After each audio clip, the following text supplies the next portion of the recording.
My neighbor stopped me in the elevator on a Tuesday afternoon in February. Mrs. Kowalski, 70 years old with sharp eyes behind thick glasses, grabbed my arm before I could press the button for the fourth floor. Hold on a moment before we move forward. Let us know where in the world you're watching from. And if you're loving these stories, don't forget to hit subscribe.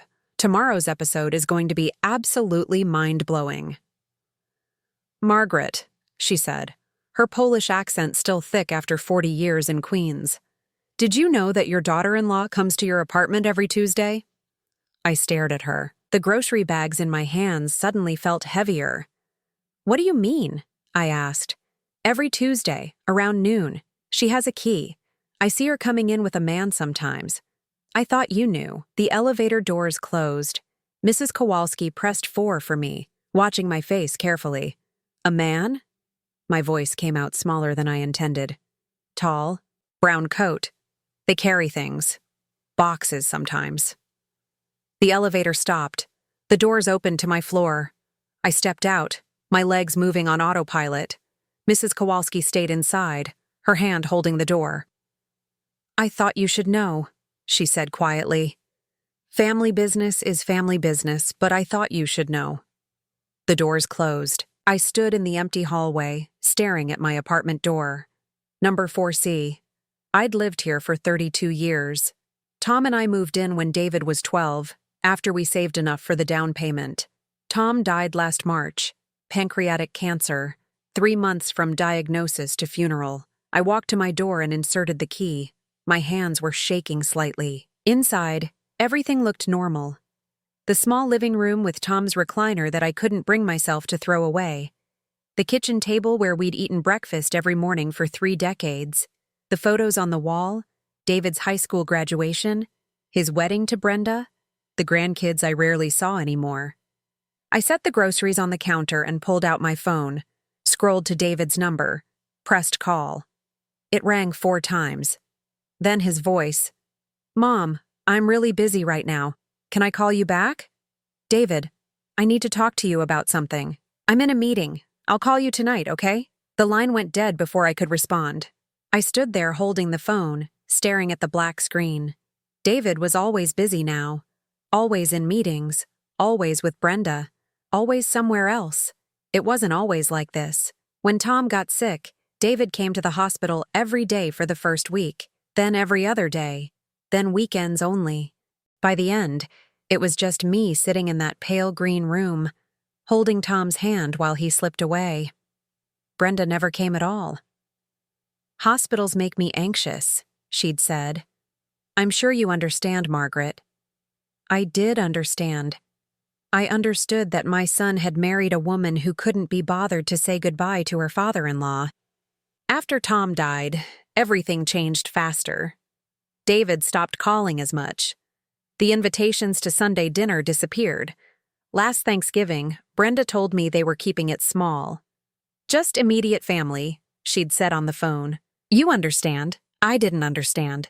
I was immediate family. I was David's mother. Christmas came and went. I spent it alone in this apartment, eating leftover chicken and watching old movies.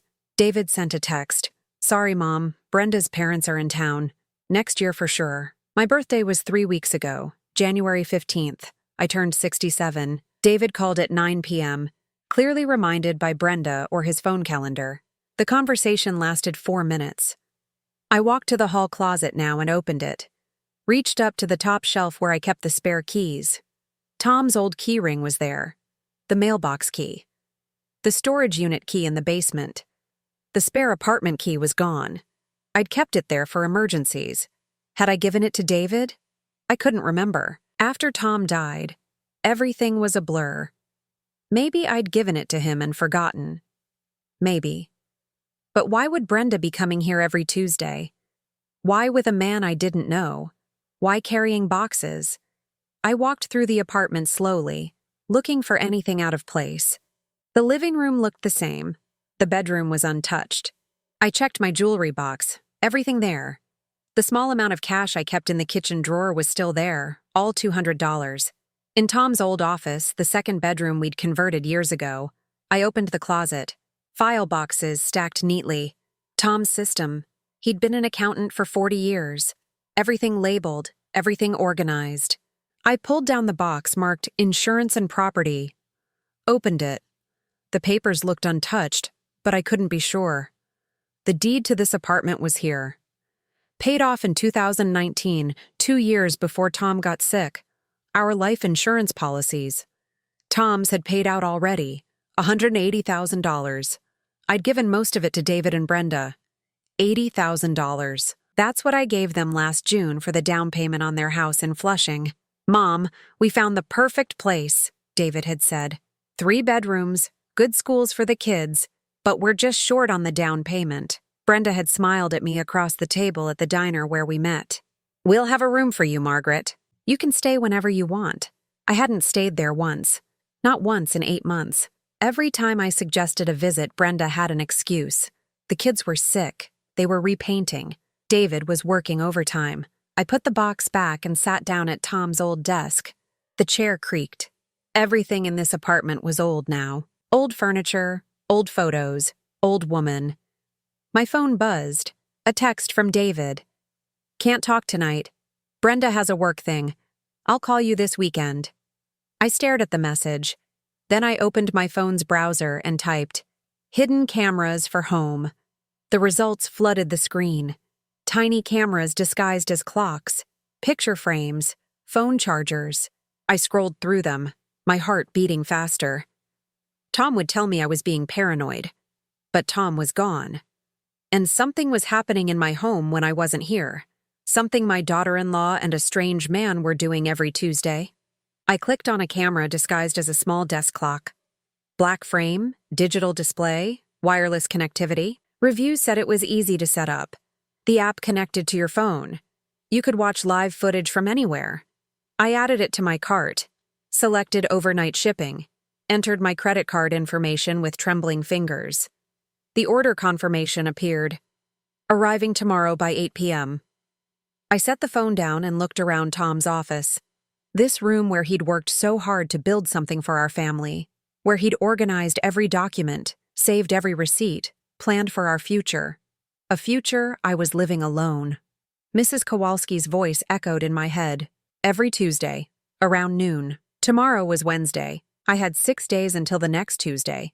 6 days to set up the camera. 6 days to find out what my daughter-in-law was really doing in my home.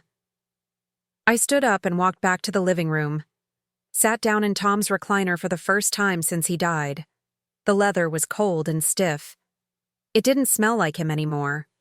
Outside the window, queens sprawled in every direction. Somewhere out there, David and Brenda were living in the house I'd helped them buy, eating dinner, putting the kids to bed, living their lives. And every Tuesday, Brenda came here, to my home, with a man I'd never met, carrying boxes. My phone buzzed again. I looked down, hoping irrationally that David had changed his mind, that he'd call me, that he'd ask how I was doing. It was a spam call. I declined it and set the phone face down on the side table. The apartment was very quiet. Too quiet. I could hear the refrigerator humming in the kitchen, the radiator clicking, the couple upstairs walking around. I closed my eyes and tried to remember the last time David had hugged me, really hugged me, not the quick shoulder squeeze he gave me at Tom's funeral. I couldn't remember. When I opened my eyes again, it was dark outside. I'd been sitting in Tom's chair for over an hour. My back ached. My knees protested as I stood up. In the kitchen, I made tea. Chamomile. The same kind Tom used to drink before bed. I carried it back to the living room and turned on the television. Some game show was playing. People spinning a wheel, guessing letters, winning money. I didn't care about any of it. Tomorrow, the camera would arrive. By next Tuesday, I'd know the truth. Whatever that truth was, I wasn't sure I wanted to see it. But I had to, because Mrs. Kowalski was right. Family business was family business, and someone was doing business in my home behind my back. The package arrived Wednesday at 6 p.m., a small Amazon box, discreet. I carried it inside and locked the door behind me, my heart racing. Inside the box was a black digital clock, indistinguishable from any other you'd buy at a department store. The instruction manual was 3 pages. Connect to Wi-Fi. Download the app. Position wherever you wanted to monitor. It took me 40 minutes to set everything up.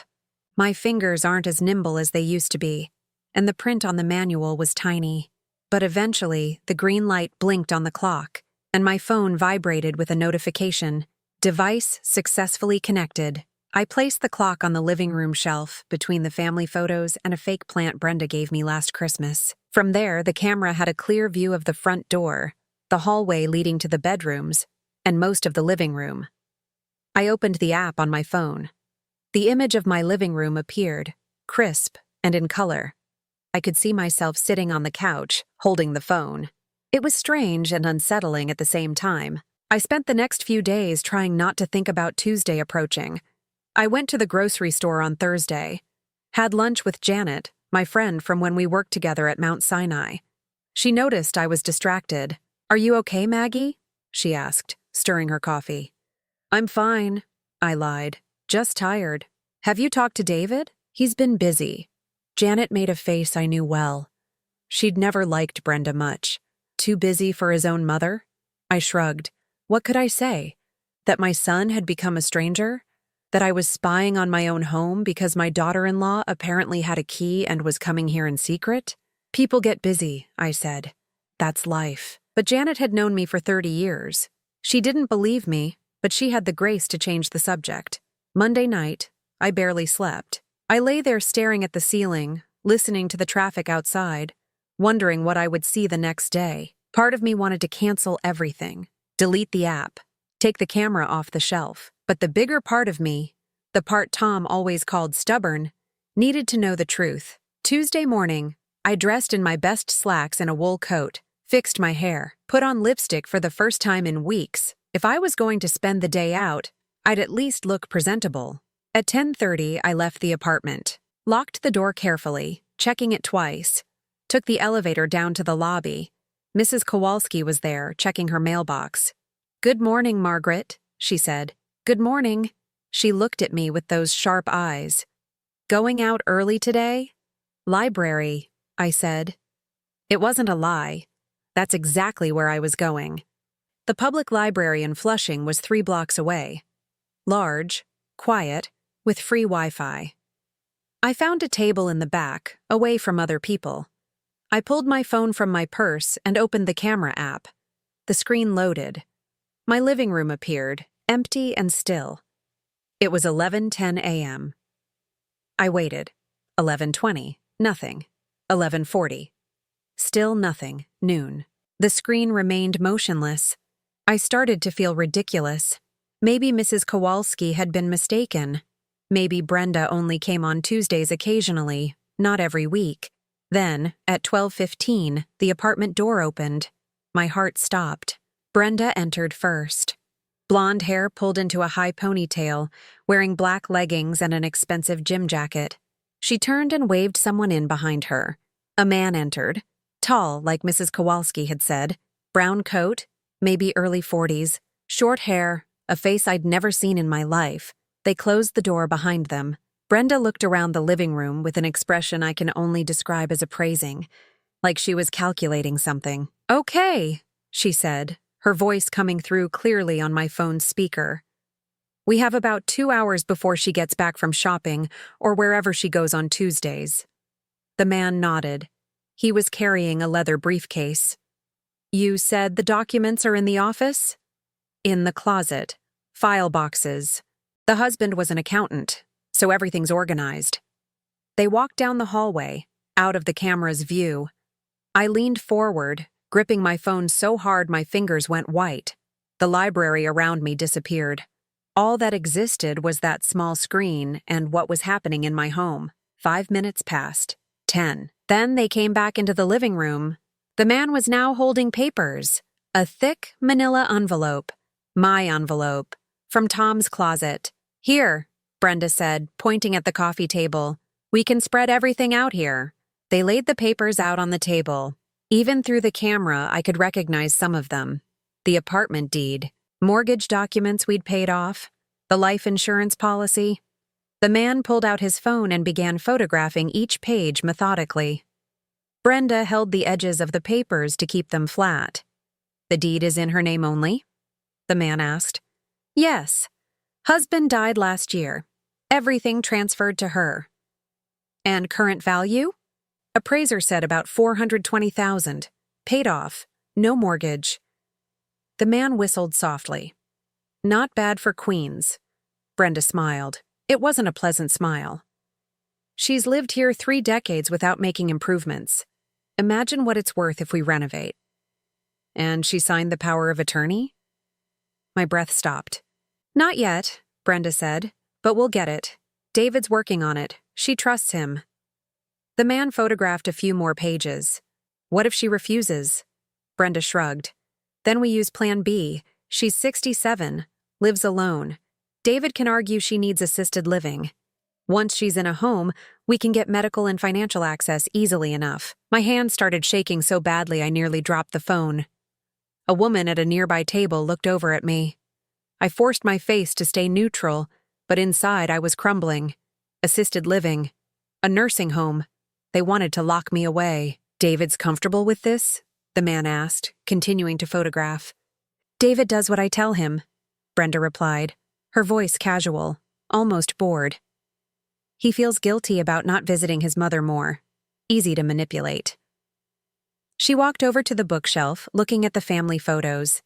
She picked up one of David as a child, looked at it briefly, and set it back down face down. She gave us $80,000 for our house, Brenda continued. No questions asked. Didn't even ask to be added to the deed. Pathetic, really. The man laughed. Some people make it easy. She's made it easy her whole life. That's why she's here alone. They finished photographing the documents and started putting them back in the envelope. Carefully, in the exact order, as if they'd never been touched. How long until you think she'll sign? The man asked. Few weeks. Maybe a month? David will bring the papers over, tell her it's routine estate planning. She'll trust him. Brenda laughed. She always trusts the wrong people. They walked back down the hallway. I heard them opening and closing the closet. Then they returned to the living room, Brenda straightening a few couch pillows she'd moved. Don't leave anything out of place, the man said. You don't want her to suspect. She wouldn't notice if we stole the furniture, Brenda said. I bet she doesn't even realize I come here. They walked toward the door. Brenda stopped, looked around one more time. Her eyes passed right over the shelf where my camera sat, seeing nothing. Next Tuesday? The man asked. Yes, I need to check the safe again. There has to be something more. Tom Chen was an accountant for 40 years. He didn't keep everything in a shoebox. They left. The door closed behind them. I sat in the library, staring at the empty screen of my living room. My apartment looked exactly like it had before. The pillows slightly straightened, the photos in the same positions, the fake plant still in the same spot, as if nothing had happened. But something had happened. Something terrible. My daughter-in-law was planning to rob me. Not just my money, but my freedom, my home, my life. And my son was helping her. I closed the app with numb fingers. Sat there for another 20 minutes, unable to move. People walked past, carrying books, pushing strollers. Normal life continuing around me. My life wasn't normal anymore. It hadn't been for a while. Finally, I put my phone away and left the library. The cold February air hit my face. I walked back home on autopilot, one foot in front of the other. In the elevator, I pressed the button for the 4th floor. My hands were still shaking. Mrs. Kowalski had been right. Brenda was coming here every Tuesday, with a man, carrying things, not things out, information, photographs, plans to put me in a home, to take my apartment, to steal everything Tom and I had built. The elevator doors opened.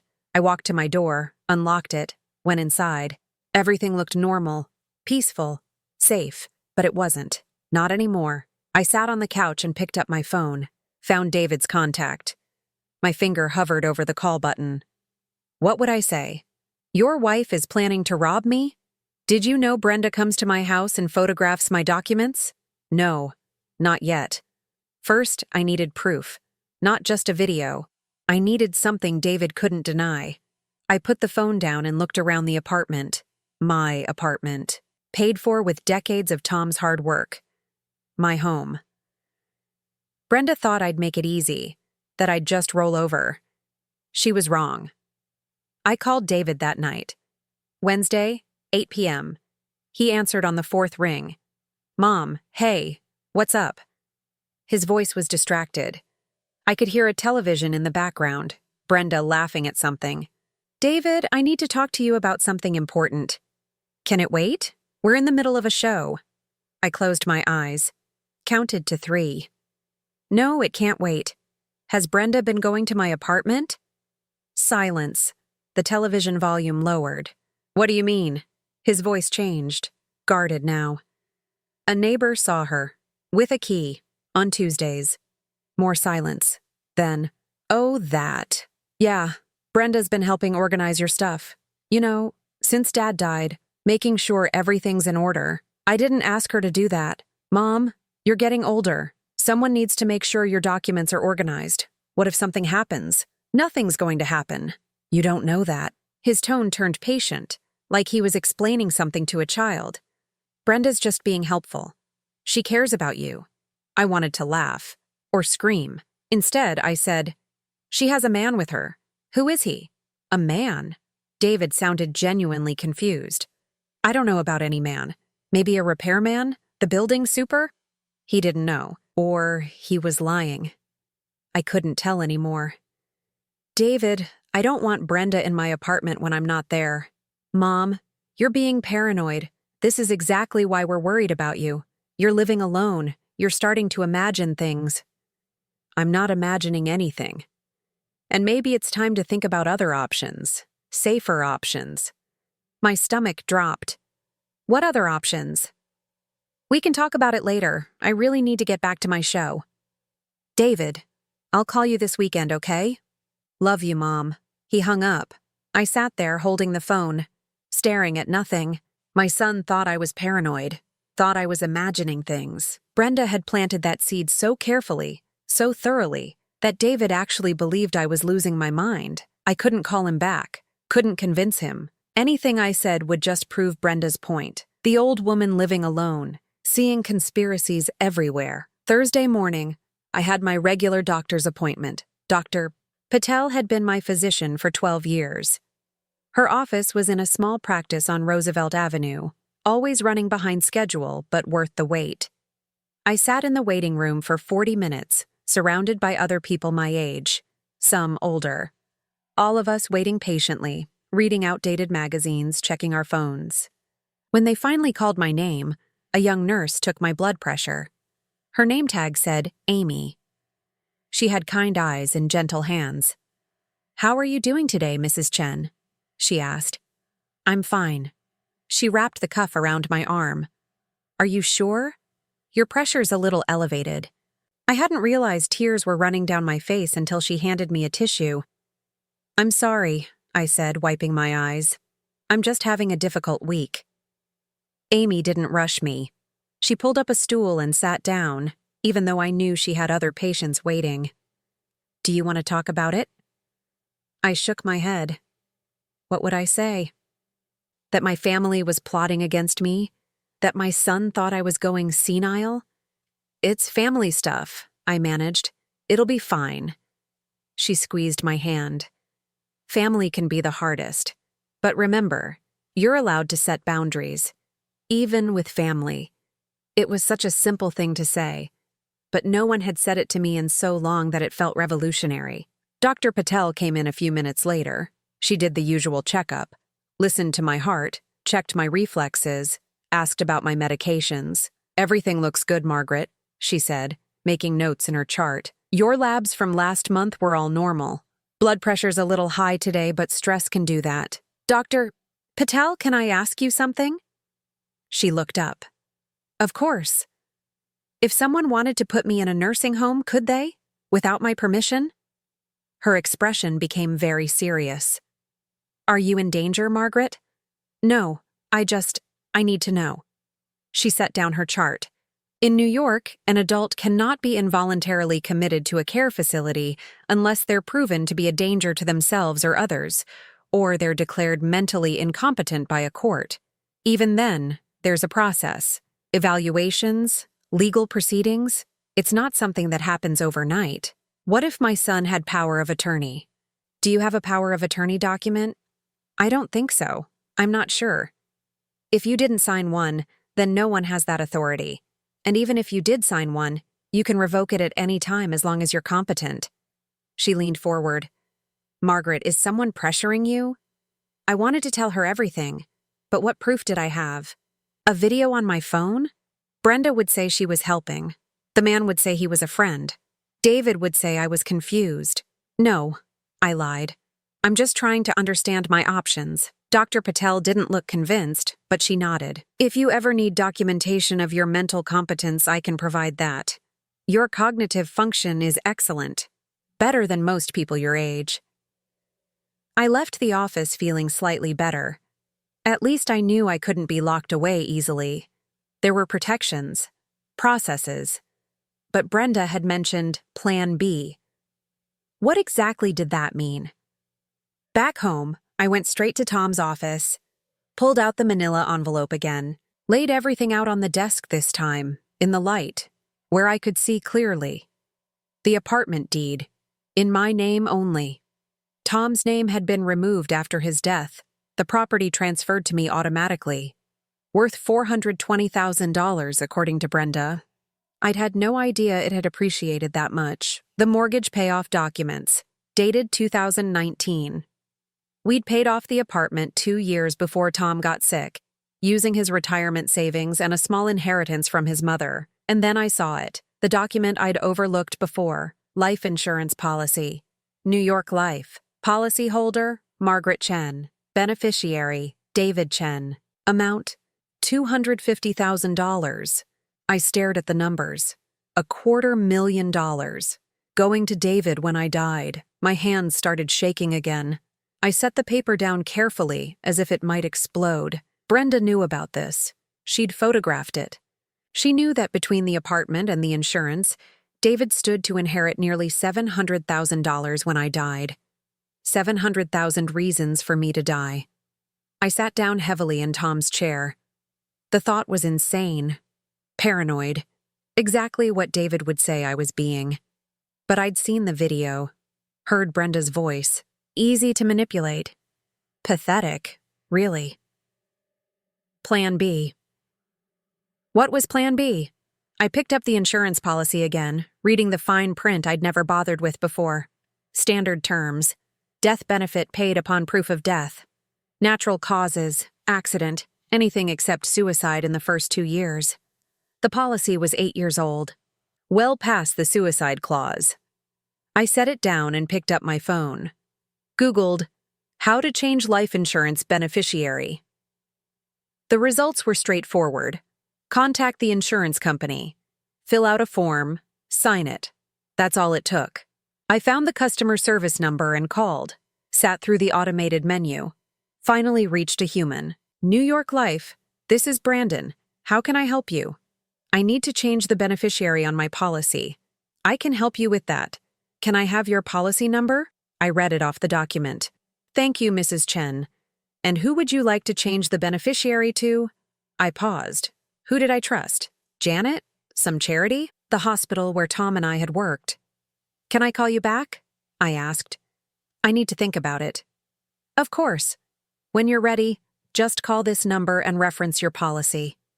I hung up, sat there in Tom's office, surrounded by his carefully organized files. Everything labeled, everything in order. Tom had built this life for us, protected me even after he was gone, but he couldn't protect me from our own son. My phone buzzed. A text from David. Mom, Brenda and I want to take you to dinner this weekend. We need to talk about some things. Saturday at 6? I stared at the message. We need to talk about some things.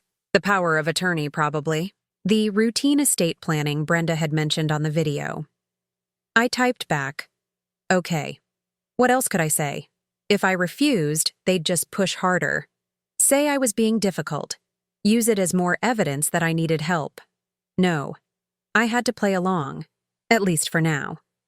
I put the insurance policy back in the envelope, put the envelope back in the closet, everything exactly where it had been. But I took photos of every page first, saved them to my phone, backed them up to the cloud. If something happened to me, there would be evidence.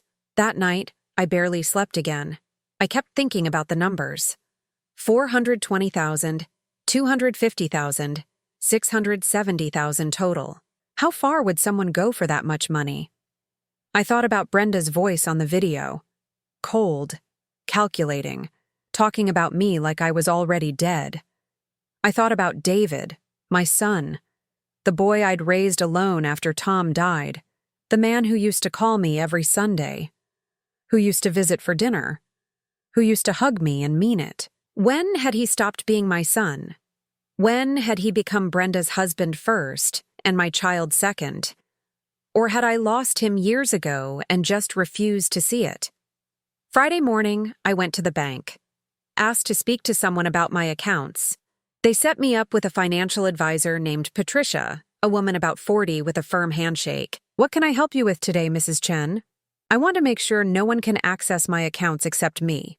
Patricia pulled up my information on her computer. "Right now, you have sole ownership of your checking and savings accounts. No joint holders. What if someone had power of attorney? We'd need to see the legal document. But even then, there are protections. Large withdrawals require verification. We'd call you to confirm. What if I couldn't answer the phone?" She looked at me carefully. "Mrs. Chen, are you concerned about financial exploitation?" "Yes. I just want to be prepared. We can add additional security measures, verbal passwords, withdrawal limits, alerts sent to your phone for any transaction over a certain amount. Let's do all of that." We spent an hour setting everything up. By the time I left, I felt slightly more secure. At least Brenda couldn't drain my accounts without me knowing. But security measures couldn't protect me from everything. Saturday at 6 p.m. was approaching. Dinner with David and Brenda, whatever they wanted to talk about. I had 2 days to prepare, 2 days to figure out how to protect myself from my own family. Friday afternoon, I made an appointment with a lawyer. Not just any lawyer, Martin Schwartz, the attorney who'd handled Tom's estate after he died. His office was in a building near the courthouse, 3rd floor, no elevator. I climbed the stairs slowly, my knees protesting. By the time I reached his door, I was out of breath. Martin's secretary, an older woman named Ruth, recognized me immediately. "Mrs. Chen, how nice to see you. Do you have an appointment?" "I called this morning." 2 o'clock. She checked her computer. "Yes, here you are. Martin's just finishing with another client. Have a seat." I sat in the small waiting room, surrounded by legal books and framed diplomas. Martin had been practicing law for 42 years. Tom had trusted him completely. 10 minutes later, Martin emerged from his office with a young couple. He shook their hands, walked them to the door, then turned to me. "Margaret, come in. Good to see you." Martin was 73, thin and sharp-eyed, with white hair combed carefully over a balding spot. His office smelled like old paper and coffee. "What can I do for you?" he asked, settling behind his desk. I took a breath. "I need to know if anyone's tried to do anything with my apartment, legally." His eyebrows rose. "What kind of thing?" "Transfer the deed. Get power of attorney. Anything." Martin turned to his computer, typed for a moment. His expression changed. "When did you last speak to your son?" My stomach dropped. "Why?" "Because 3 weeks ago, someone submitted paperwork to transfer your apartment deed to David Chen. The signature was supposedly yours, notarized and everything." The room tilted. "I never signed anything." "I know, that's why I blocked it." He looked at me over his reading glasses. The notary stamp looked legitimate, but something felt off. "I called you to verify. You didn't answer. So I put a hold on the filing and sent a letter to the address on the paperwork." "What address?" "Your son's house in Flushing." I closed my eyes. "I never got a letter." "No, you wouldn't have. It was sent to David's address because that's what was listed as the contact for the transfer." He paused. "Margaret, someone forged your signature. That's a crime. Can you prove it was forged?" "I'd need your actual signature to compare. But yes, probably. The question is, do you want to pursue it?" I thought about David. About the phone call where he'd said I was being paranoid. About Brenda's voice on the video. David does what I tell him. Not yet, I said. But I need to protect myself. What can I do? Martin pulled out a legal pad and started writing. First, change your locks. Today, don't give anyone a spare key. Done. Second, I'll file paperwork with the county registrar flagging your property. Any attempt to transfer or mortgage it will require your physical presence, with ID at the registrar's office. How long does that take? I can file it today. It'll be active by Monday. He kept writing. Third, we should execute a proper power of attorney document naming someone you trust. That way, if David presents one with a forged signature, we have a legitimate one to counter it. Who should I name? Anyone you trust. A friend? Your doctor? Even me, if you want. I thought about Janet, about Dr. Patel, about Tom's sister in California who I hadn't spoken to in years. You, I said. I trust you. All right. I'll draft the document. Come back Monday to sign it in front of witnesses. He wrote for another minute, then looked up. Margaret, I have to ask. Do you feel physically safe? Yes. For now. If that changes, call me immediately. What your son and his wife are attempting is elder abuse, financial exploitation. The DA's office takes this seriously. I nodded, but I couldn't imagine calling the police on my own son. Not yet. One more thing, Martin said. Change your beneficiaries. Life insurance, retirement accounts, anything with a payout. Do it today. Who should I change them to? Charity, a trust. Anyone but David, at least temporarily. You can change it back later if things improve. I left Martin's office with a folder full of instructions and phone numbers. My head was spinning, but for the first time in days, I felt like I had some control. First stop? The bank. I called New York Life from the parking lot and changed my life insurance beneficiary to the American Cancer Society. The representative processed it in 10 minutes. You'll receive confirmation by mail in 3 to 5 business days, she said. Can you send it to a different address? I gave her Martin's office address. And please don't contact me at my home phone. If Brenda was checking my mail, I didn't want her to know about the change. Second stop, Home Depot. I bought new locks for my apartment door, heavy-duty deadbolts, the kind that couldn't be picked easily. The teenager at the register tried to upsell me on installation services. I can do it myself, I lied. I'd call a locksmith when I got home. By 6 p.m. Friday, my apartment had new locks. The locksmith, a Russian man named Dmitri, installed them in 40 minutes. He gave me 3 keys on a ring, showed me how to work the deadbolt, and left. I stood at my door, locking and unlocking it 3 times. Testing. The bolt slid smoothly. Secure. No one was getting in without me knowing. Saturday arrived, the dinner with David and Brenda. I dressed carefully. Navy slacks, a cream sweater. My good pearls, the ones Tom had given me for our 40th anniversary. If they were going to try to manipulate me, I'd at least look dignified. David picked me up at 5:30. He hugged me briefly when I got in the car. You look nice, Mom. Thank you. Brenda was in the passenger seat. She turned and smiled.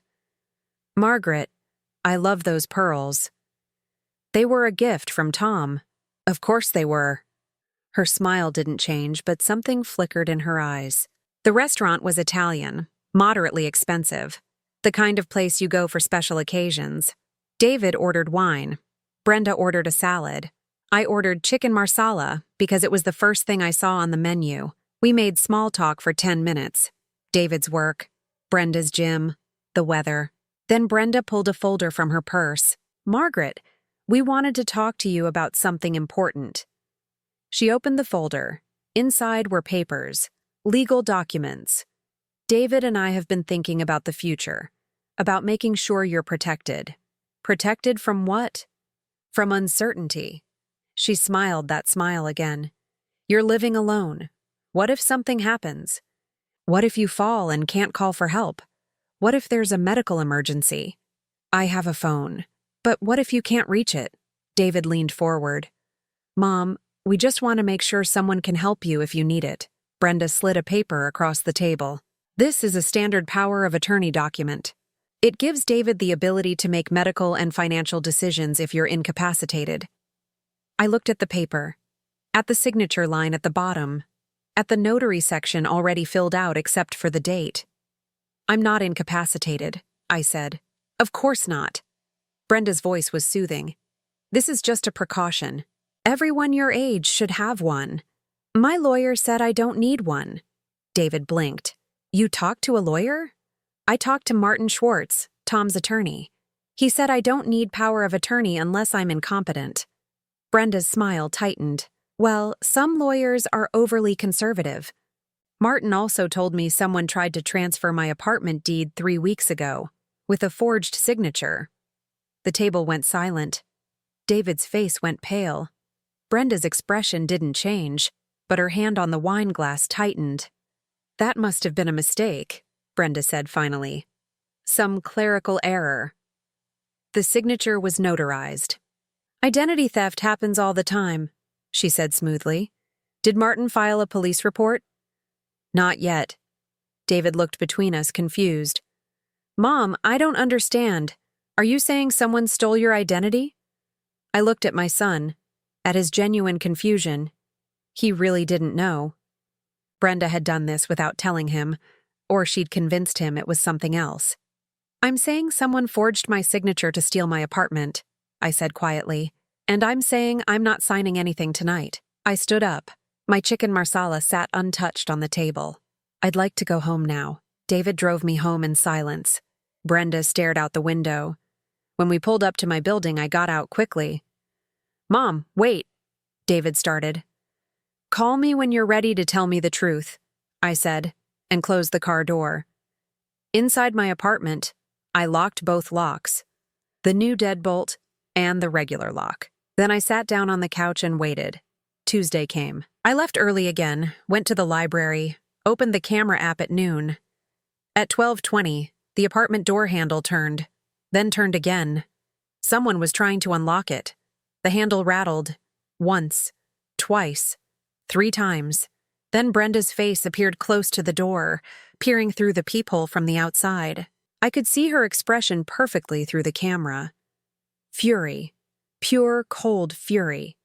She pounded on the door once, hard. Then she turned and walked away. I sat in the library, my heart racing. She'd tried to get in, failed. Now she knew I'd changed the locks. Now she knew I was on to her. That evening, my phone buzzed. Unknown number, a text message. Vela intrometida. You're going to regret this. I stared at the Portuguese words. Old Meddler, Brenda's first language. She'd grown up in Brazil, moved to the U.S. at 18. She usually hid her accent well, but sometimes it slipped through. Now it was right there on my screen, a threat in her native language. I screenshot the message, sent it to myself via email, forwarded it to Martin's office email. Then I blocked the number. My phone rang 5 minutes later. David. Mom, what the hell did you do? Brenda tried to visit you today and couldn't get in. I changed my locks. Why would you do that? Because someone had a key who shouldn't have. Brenda's been helping you. Brenda's been photographing my documents and planning to put me in a nursing home. Silence. Then, Mom, that's insane. You're being paranoid. I have video, David, of her in my apartment, with a man, going through my files. There's a rational explanation. Then ask her for it. Ask her who the man is. Ask her why she photographed my life insurance policy. I can't believe you're doing this. His voice cracked. After everything we've done for you. Everything I've done for you. I said quietly. $80,000. Do you remember that, David? The down payment I gave you? That was a gift. And what have I gotten in return? Lies, fraud, threats. No one's threatening you. I hung up. Immediately, my phone buzzed again. Another text from an unknown number. This isn't over. I blocked that one too. Then I called Martin Schwartz. I need to file a police report, I said when he answered, and I need to do it tomorrow. Wednesday morning, I walked into the 109th precinct on Union Street. The building smelled like burnt coffee and cleaning solution. A tired-looking officer at the front desk asked how he could help me. "I need to file a report," I said. "Financial exploitation, attempted fraud." He called someone. 5 minutes later, a detective came down. Hispanic man, maybe 50, with gray at his temples and kind eyes. His badge said, Rodriguez. "Mrs. Chen? I'm Detective Rodriguez. Come upstairs." His office was small, cluttered with files and coffee cups. He cleared a chair for me, offered water, and sat down with a notepad. "Tell me what's going on." I told him everything, showed him the videos on my phone, Brenda and the man going through my apartment, the documents they'd photographed, the threatening texts, the forged deed transfer that Martin had blocked. Rodriguez watched the videos twice, made notes, asked questions. "Do you know who the man is?" "No, but my daughter-in-law called him by name on the video. It sounded like Ryan." "And your son, David. Is he involved?" "I don't know. He says he isn't, but he's been pushing me to sign power of attorney." Rodriguez set down his pen. "Mrs. Chen, I'm going to be honest with you. This is elder abuse, financial exploitation. If we can prove your son was involved, he could face criminal charges." "I know. Are you prepared for that?" I thought about David, about the little boy who used to hold my hand crossing the street, about the man who'd stopped calling, who'd chosen Brenda over me again and again. "Yes," I said. "I'm prepared." Rodriguez took copies of everything. The videos, the texts, the documents from Martin. He said he'd open an investigation, talk to the notary who'd stamped the forged deed, try to identify the man in the video. "In the meantime," he said, "be careful. If they're desperate enough to forge documents, they might escalate. What should I do? Keep your doors locked. Don't go anywhere alone with them. And call me if anything else happens." He handed me his card. "My cell phone's on there. Use it." I left the precinct feeling lighter somehow.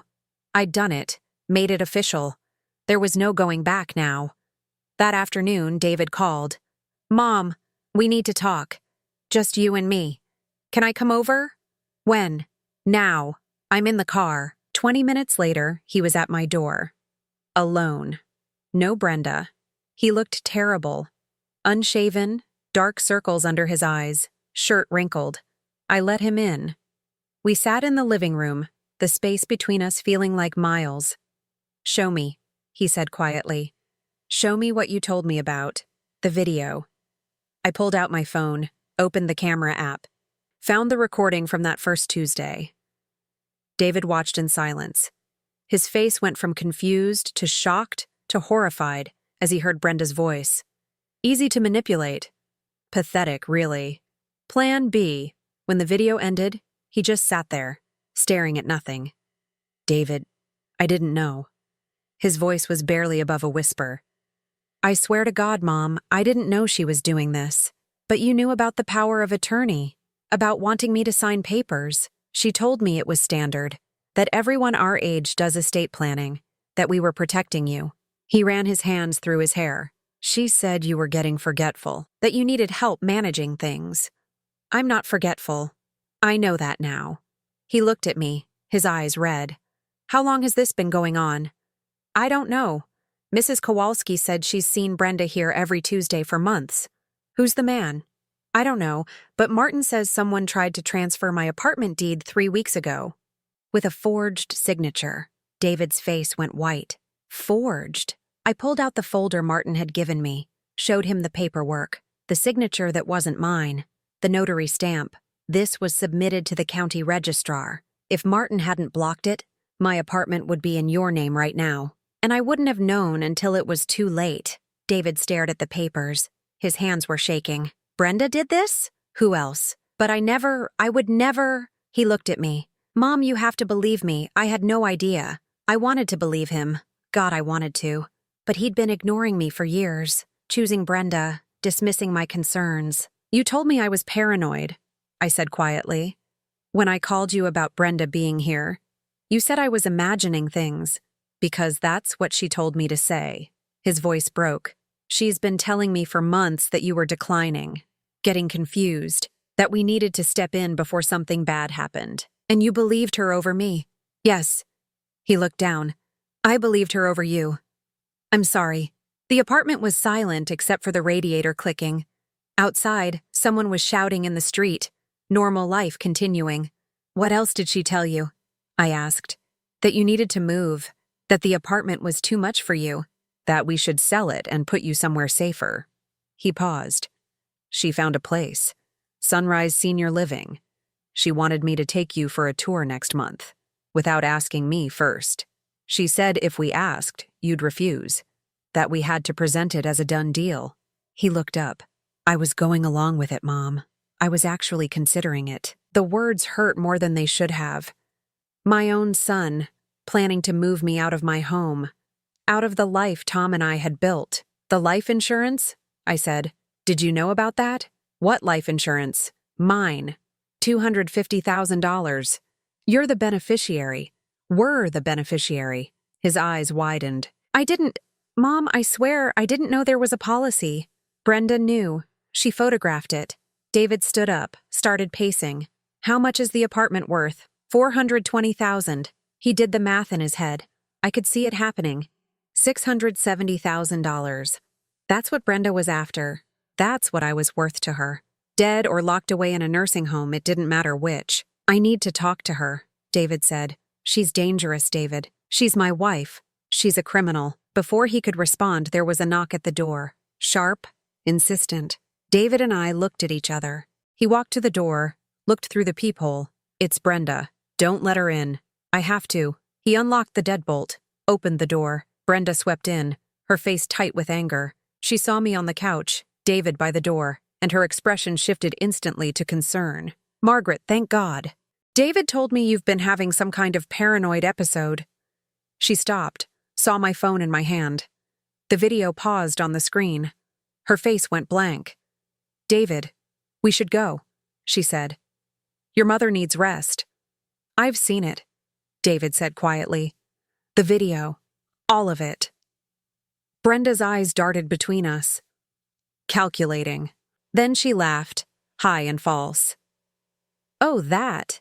Margaret, I was going to tell you. I've been organizing your documents as a surprise. For your birthday. She turned to David. Right, honey.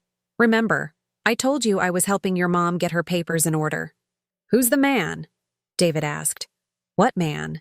The man in the video, going through my mother's files with you. Brenda hesitated. Just for a second. That's Ryan, from my office. He's a real estate appraiser. I asked him to look at the apartment, to see what updates might increase the value. You photographed my life insurance policy? I said. Why would an appraiser need that? I was just being thorough. And the deed transfer? David's voice was getting louder. The one with Mom's forged signature? Was that being thorough too? Brenda's mask slipped.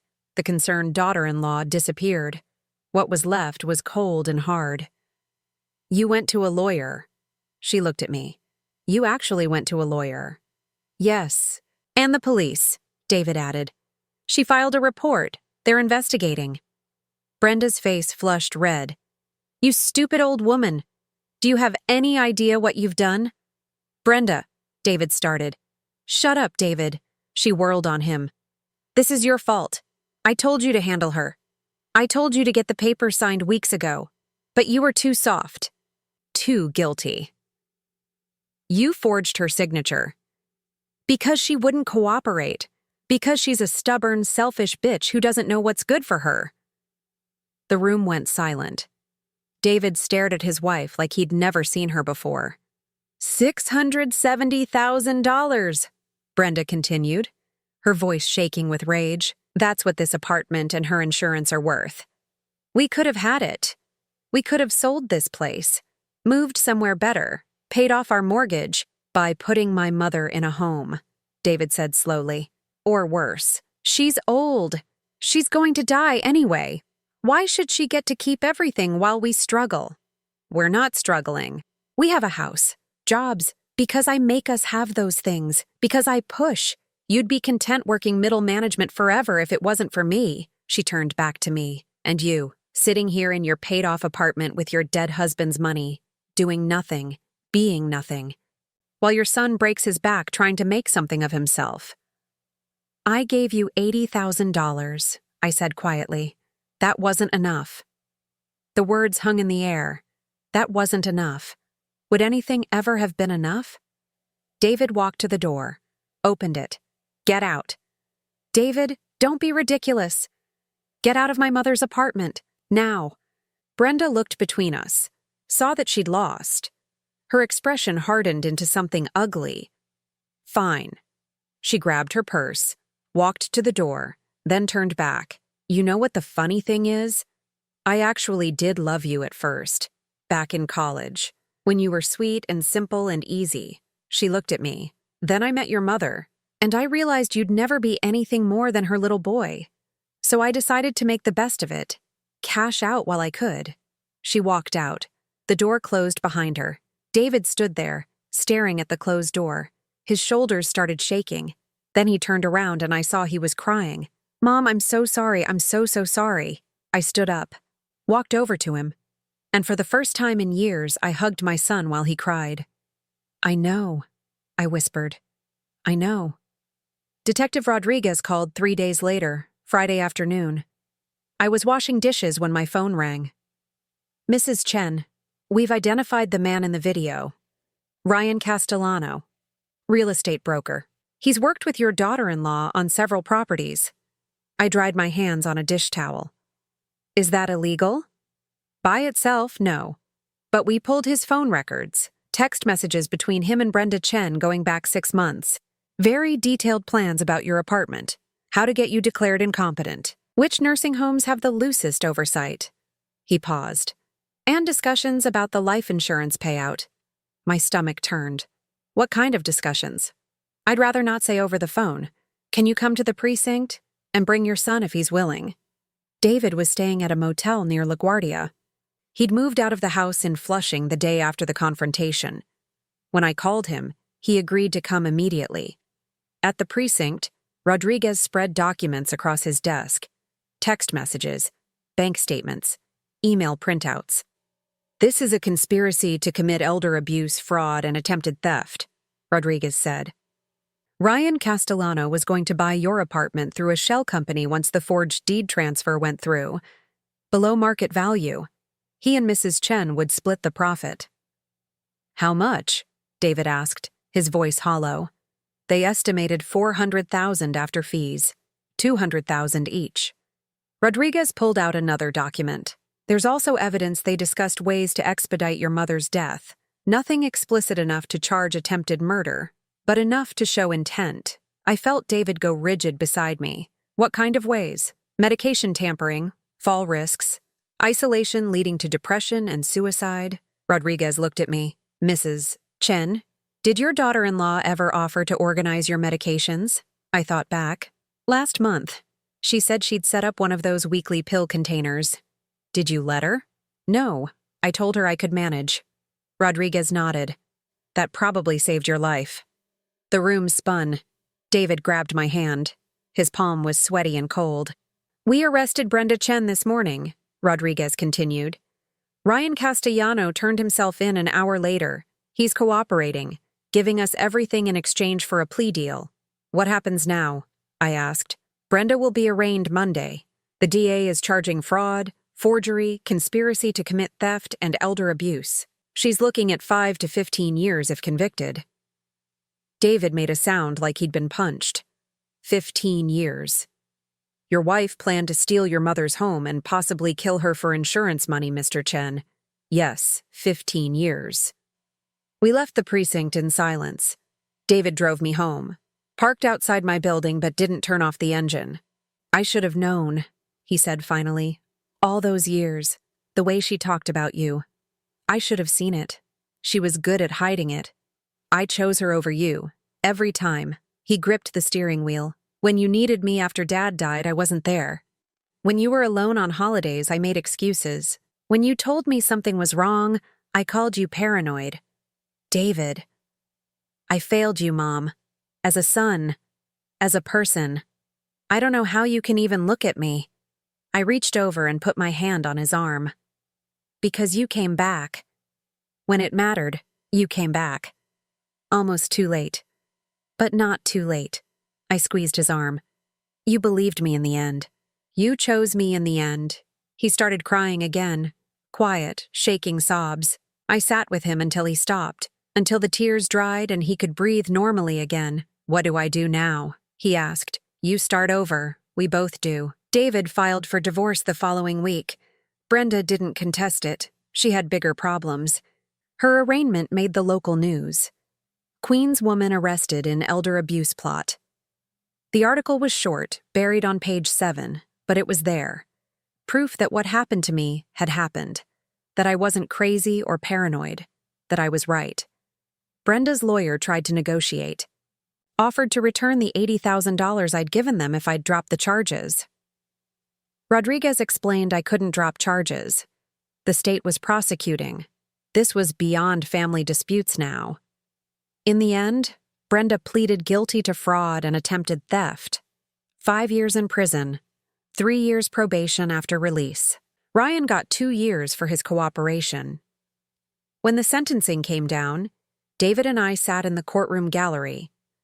Brenda looked smaller somehow, diminished, her expensive clothes replaced with an orange jumpsuit.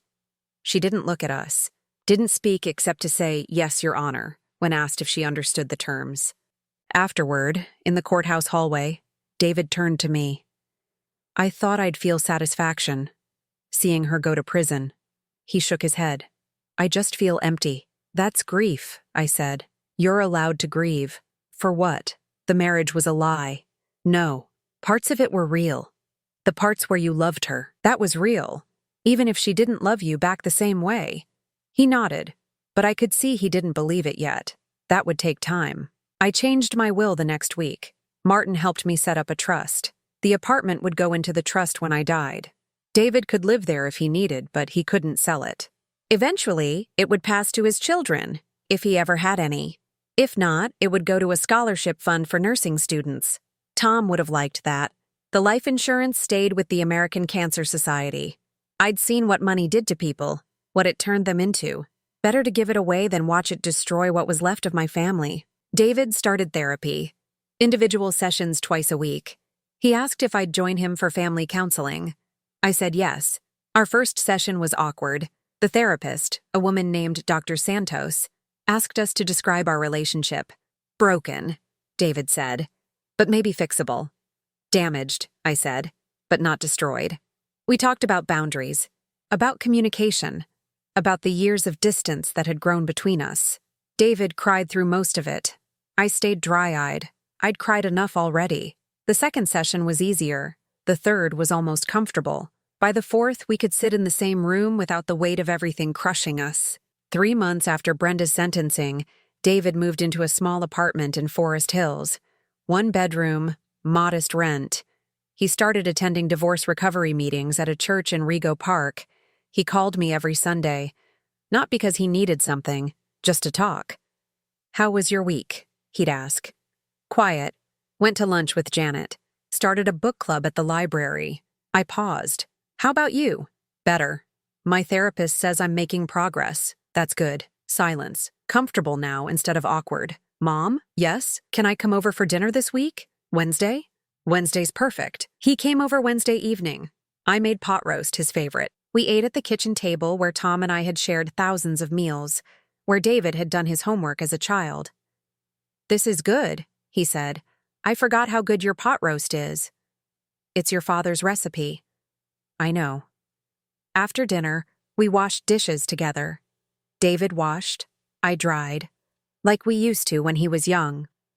I've been thinking, he said, scrubbing a plate, about getting a dog, something to come home to. That sounds nice. Would you want to meet it, once I find one? I'd love to. He smiled, a real smile, the first one I'd seen in years. When he left that night, he hugged me at the door. A real hug, not the perfunctory shoulder squeeze. I held on maybe a second longer than necessary. I love you, Mom. I love you too. After he left, I locked both locks. Stood in my quiet apartment. Tom's apartment. Our apartment. I thought about Brenda, in prison. About Ryan, his real estate career destroyed. About the karma that had come for both of them. Swift and total. I thought about David, slowly becoming himself again, the son I'd raised, the man Tom would have been proud of. And I thought about myself, 67 years old, alone but not lonely, surviving but not just surviving, living. I'd protected myself, stood up when it would have been easier to roll over, fought back when fighting seemed impossible. Tom would have told me he was proud, would have said I'd done the right thing. I liked to think he was watching somehow, seeing that the life we'd built hadn't been taken away, that I'd held on to it with everything I had. My phone buzzed, a text from David. "Thanks for dinner. Same time next week?" I typed back, "Same time next week." I set the phone down and walked to the window, looked out at Queens stretching in every direction. Millions of people living their lives, fighting their own battles, protecting their own homes. Mrs. Kowalski was in the courtyard below, walking her small dog. She looked up and waved. I waved back. She'd been right to tell me. Right to speak up even when it wasn't her business. Sometimes the truth saves you, even when it hurts. I turned away from the window, made myself tea. Chamomile like Tom used to drink. Tomorrow David would call. Next week he'd come to dinner. Maybe the week after that too.